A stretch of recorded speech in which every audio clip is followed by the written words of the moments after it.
வணக்கம். நீங்க பார்த்துட்டு பயங்கர பசி, ஆசைப்பட்டதெல்லாம் ருசி. இன்னைக்கு நம்ம கேப்பக்களியும் மட்டன் செட்டிநாடு கிரேவியும் பார்க்க போறோம். தேவையான பொருட்களை பார்த்துடலாம் வாங்க. வெங்காயம், தக்காளி, இஞ்சி பூண்டு விழுது, காஞ்ச மிளகாய், கொத்தமல்லி, கருவேப்பிலை, மட்டன் மசாலா, கொஞ்சம் பட்டை எடுத்துருக்கோம். தேவையான அளவு எண்ணெய், அப்புறம் மிளகாத்தூள். நம்ம இன்னைக்கு டிஷ்ஷோட ஹீரோ மட்டன் வித் கொழுப்போட இருக்கு. மட்டன் நல்லா மஞ்சத்தூள் போட்டு கழுவி வச்சிருக்கோம். அடுப்பை பற்ற வச்சுக்கோங்க. அப்புறம் குக்கரை வச்சுக்கோங்க. சுத்தமான செக்கில் ஆட்டின கடலை எண்ணெயை ஊற்றிக்கோங்க. எண்ணெய் நல்லா காஞ்சிருச்சு. இப்போ பட்டை, பிரிஞ்சி இலையை போட்டுக்கோங்க. பிரிஞ்சி இலை பட்டை போட்டு கொஞ்ச நேரம் கழிச்சு வெங்காயம் போடுறாங்க. அம்மா தான் இன்னைக்கு சமைக்கிறாங்க. அம்மாவோட ரெசிபி தான் இது. பட்டை அப்புறம் காஞ்ச மிளகா போட்டுருங்க. அப்புறம் என்னம்மா போட போகிறோம் போட்டுட்டு நல்லா வதக்குறாங்க. அடுத்தது என்னம்மா போட போகிறேன்? இஞ்சி பூண்டு பேஸ்ட் போடணும். இஞ்சி பூண்டு பேஸ்ட்டு போடுறாங்க.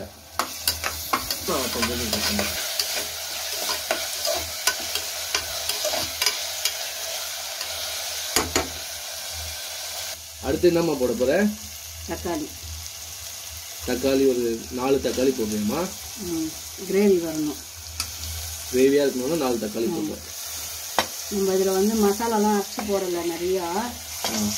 நிறைய பேருக்கு மசாலா நிறைய போட்டால் பிடிக்காது. அதனால கொஞ்சம் சிம்பிளாக பண்ணலாம். தக்காளி வதங்கன்னா உப்பு போட்டுடணும். எல்லாத்துக்கும் சேர்த்தே போட்டுடலாம். கல் உப்பு போட்டுருக்கேன். இப்போ வந்து இது ரெண்டும் சேர்ந்து நல்லா வதங்கணும். மசாலா எவ்வளோக்கு எவ்வளோ வதங்குதோ அவ்வளோக்கு எவ்வளோ நல்லா இருக்கணும். தக்காளி, வெங்காயம், இஞ்சி பூண்டு, உப்பு எல்லாம் போட்டு கொஞ்சம் நேரம் அப்படி மூடி வச்சிங்கன்னா தக்காளி சீக்கிரம் வதங்கும். போட்டு மூடி வச்சுருந்தோம். அதை எடுக்கிறோம். அது வதங்கிச்சா வந்துருக்கு. நல்லா வதங்கிடுமா? இப்போ வந்து மட்டன் போடணும். அது கூட கொஞ்சம் அது சேர்த்து நல்லா வதங்கும். இப்போ நம்ம கிரேவியோட ஹீரோ மட்டன் போடுறாங்க. கொழுப்போட அதே கொழுப்போட வதங்கிடுமா? சூப்பராக இருக்குமா? இப்போ இதை நல்லா நீங்கள் வதக்கி விட்டிங்கன்னா அது கூட நல்லா அந்த மசாலா உப்பு எல்லாம் இந்த சாறில் இதுலேயே இறங்கணும். தனியாக வேக வச்சு போட்டிங்கன்னா உங்களுக்கு அந்த அளவுக்கு டேஸ்ட்டு வராது. தனியாக வேக வச்சும் போடலாமாம்மா? குழந்தைங்களுக்கு வேணும், சூப்பு வேணும்னா சும்மா கொஞ்சம் இஞ்சி பூண்டு, கொஞ்சம் மஞ்சள் போட்டு பெப்பர் கொஞ்சம் போட்டு சூப்பு இறக்கிட்டு அந்த கறியை அப்படியே தொக்கு மாதிரி பண்ணுவாங்க சில பேர். நம்ம குழம்பா வைக்கிறதுனால இப்படி வச்சிடலாம். எல்லாத்தையும் மொத்தமாக போட்டுருவோம். இப்போ இது நல்லா வதங்கணும். கொஞ்சம் நேரம் மூடி வைக்கணுமா? ஆமாம். ஓகே. இப்போ வந்து வெறும் மிளகாத்தூள் கொஞ்சோண்டு போடுறேன். ஏன்னா காரத்துக்கோசம். ஆல்ரெடி நம்ம காஞ்சி மிளகா போட்டிருக்கோம், எல்லாம் போட்டிருக்கோம். நம்ம கொஞ்சம் காரம் ஜாரமாக சாப்பிடுவோம். நம்ம மிளகாத்தூள் இது வந்து எல்லாம் கலந்தது. நம்ம வீட்டில் அரைச்ச மிளகாத்தூள். இது வந்து பண்ணிங்கன்னா இது கடைசியாக மட்டன் மசாலா இது கொஞ்சம் போட்டுக்கணும். எல்லாம் போட்டாச்சு. இப்போ இதை நல்லா கொஞ்சம் நேரம் வதக்கணும். இந்த மசாலாவில் நல்லா அந்த கறி, காரம், சாரம் எல்லாம் இதில் ஊறணும். அப்புறமா கொஞ்சம் தண்ணி ஊற்றி அதுக்கப்புறம் ஒரு 3 விசில் போட்டு ஆஃப் பண்ணிடுங்க. சரிம்மா. அதுக்கப்புறம் விசில் இது போகணுன்னு விசில் போட்டால் மட்டன் கிரேவி ரெடியா? சூப்பர். இருக்கு. எங்கள் வீட்டில் வந்து சிக்கன் பிரியாணி வந்து எங்கள் சின்னவனுக்கு பிடிக்கும், மட்டன் வந்து எங்கள் பெரியவனுக்கு பிடிக்கும். எனக்கு தான். அதனால மட்டன் எனக்கு பிடிக்கவே பிடிக்காது. எங்கள் வீட்டில் மட்டன் சாப்பிடாதவங்க ஒரே ஒரு ஆள் இருக்காங்க. அது எங்கள் சின்னவன் தான். அதனால சாப்பிடுவார் அவர். அவர் தான் நம்ம கேமராமேன்.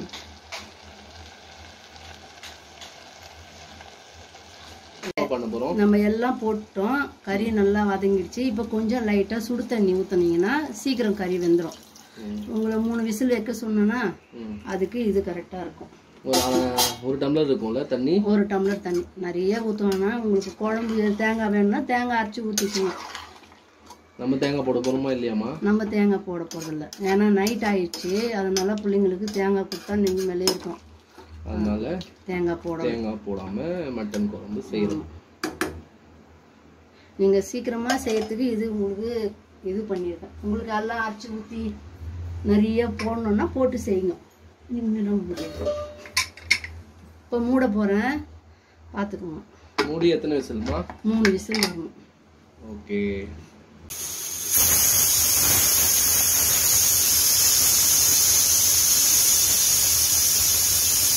அடுத்து நம்ம களி கிண்ட போறோம். களிக்கு என்னமா பண்ணி வச்சிருக்கீங்க? ஒரு 2 டம்ளர் சாதம், வரிசையில் சாதம். இது 2 டம்ளர்னு வச்சுக்கோங்க. 2 ஆல்ரெடி வேக வச்ச சாதம். ஆமாம், 2 அன்ன குத்தி போட்டு அந்த சாதம் வடிச்சதில் அதிலே போட்டு கொதிக்க வச்சிடணும்.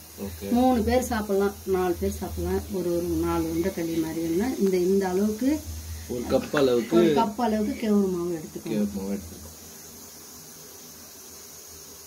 அந்த சாதம் நல்லா கொச்சோன்னா இந்த மாவை போட்டு மத்துக்காம்பில் நல்லா பண்ணிங்கன்னா ஒரு பேஷனில் வச்சு நல்லா இது பண்ணிங்கன்னா உருண்டையாக வந்துடும். களி உருண்டையாக எடுத்துடலாம்.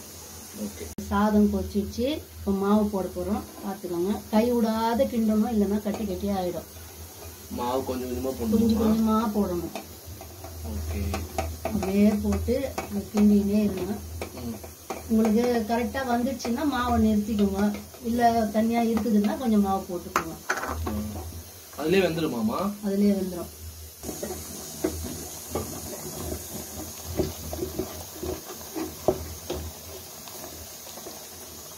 இதுலேயே அந்த களி வெந்துடுமாமா? அதுலேயே வெந்துடும். கேவுரு சீக்கிரமாக வேகாத பொருள், அது ஒன்றும் பிரச்சனை இல்லை. நம்மளுக்கு தண்ணி நிறைய வைக்கக்கூடாது. தண்ணி வச்சிங்கன்னா உங்களுக்கு திக்னஸ் வராது. இப்போ இதை எடுத்து கேஸ் ஆஃப் பண்ணிட்டேன். வெந்துடுச்சு மாவு. இப்போ உங்களுக்கு எவ்வளோ சைஸ் வேணுமோ அதை எடுத்து இந்த மாதிரி ஒரு குண்டானில் போட்டுக்கோங்க. இப்போ இதை போட்டிங்களா, இது ஒரு அளவு. இப்போ இப்படி உருட்டினீங்கன்னா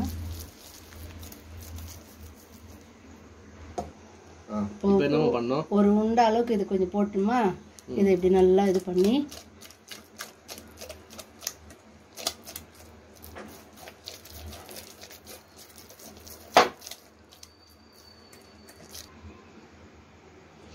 இப்படி உருட்டினீங்களா இந்த மாதிரி ஒரு உருண்டை வந்துடும். இதை சூப்பரான களி. அவ்வளோதான், களி ரெடியாமா? களி ரெடி. ஸ்டீம் போனோன்னா கறி குழம்பும் ரெடி. அதை உங்களுக்கு சாப்பிட்றதுக்கு வைக்கணும், அவ்வளோதான். ஓகே. கேஸ் பற்ற வைக்கணும். இது போயிட்டு நல்லா ஆயிடுச்சு, ஸ்டீம் போயிடுச்சு. எடுத்துட்டு பாருங்க. இப்போ கொஞ்சம் லைட்டாக கேஸ் ஆன் பண்ணிட்டு இப்போ நீங்கள் கொத்தமல்லி போடுறது பச்சையாக எப்போவுமே சாப்பிடக்கூடாது. கொத்தமல்லி போட்டு ஒரு கொதி வரணும்.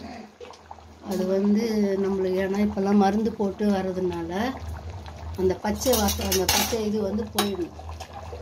சில பேர் அப்படியே பச்சையாக போட்டு அழகுக்கு வைப்பாங்க, அப்படிலாம் வைக்கக்கூடாது. இந்த கொழுப்புலாம் பாருங்கள் அப்படியே தனித்தனியாக வந்துச்சு பாருங்க. இப்போ இதில் நான் தேங்காய் எந்த மசாலாவும் போடலை. சிம்பிளான குழம்பு, செட்டிநாடு குழம்பு. இது வேணும்னா உங்களுக்கு கொஞ்சம் தண்ணியாக வச்சுக்கோங்க, இல்லை இன்னும் கொஞ்சம் கட்டியாக வேணும்னா கட்டியாக வச்சுக்கோங்க. இதில் கொஞ்சோண்டு மிளகு போடுறோம். மிளகு போடலாமா? மிளகு பவுடர் நான் பண்ணி வச்சுக்கிறேன் ஏற்கனவே. அது அப்படி மிளகு தூள் போடுறோம். அது ஏன்னா நீங்கள் ஃபஸ்ட்டே மிளகு இதில் சேர்த்திங்கன்னு வச்சிங்கன்னா குழம்பு ரொம்ப கருப்பாயிடும். அதனால இறக்குறப்ப போடணும் எப்போவுமே மிளகு. செஞ்ச கேப்ப களியும் மட்டன் செட்டிநாடும் ரெடி ஆயிடுச்சு. இன்னைக்கு என் தம்பிக்கு டேஸ்ட் பண்ண கொடுப்போம், எப்படி இருக்குன்னு சொல்றான்னு பார்க்கலாம் வாங்க. சூப்பரான மட்டன் கிரேவி ரெடி. கொழுப்பெல்லாம் வருது.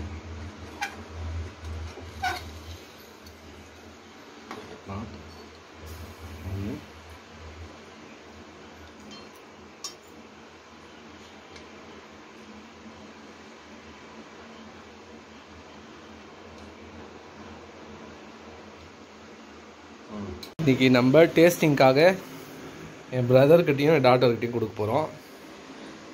2 பேரும் உட்காந்துருக்காங்க. சாப்பிட்டு பார்த்துட்டு எப்படி இருக்குன்னு சொல்லுங்கள்.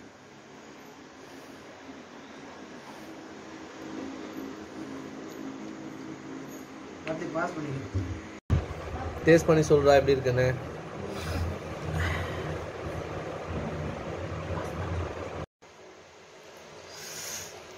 செம்ம சூடா? ஆமாம் ஆமாம். இனியா நீ எப்படி இருக்கு சொல்லு. நல்லாக்கா